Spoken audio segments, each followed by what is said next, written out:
তোমাদের সঙ্গে একটা কাজ শেয়ার করব, দেখাবো ওদের। এটা আমাদের বেসিক টু অ্যাডভান্স ক্লাসে ওদের কলকা প্র্যাকটিস করতে দিয়েছিলাম।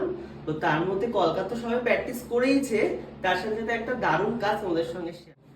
দেখাও দিশা, দেখো কি সুন্দর একটা কাজ করেছে জগন্নাথ, আর তার ওপর কাঁচ দিয়ে করেছে, আর সুন্দর কলকাটা করেছে। প্রত্যেকেই কলকা করেছে, আর ও এই ক্রিয়েটিভিটিটা ও করেছে।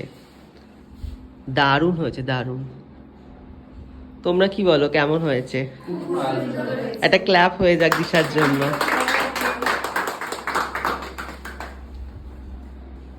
তোমরা যারা চাইছো, দিশা তুমি এরকম কাজ করো, মানে থালার ওপর, মানে কেউ যদি বলে, হ্যাঁ, তো ওর সাথে যারা আইব্রু ভাতের থালি, বিভিন্ন রকম যে থালিগুলোর ওপর কলকা ডিজাইন হয়, সেগুলো যারা চাইছো ওর সাথে কন্ট্যাক্ট করতে পারো। আমার কাছে নাম্বার চেয়েও আমি দিয়ে দেবো।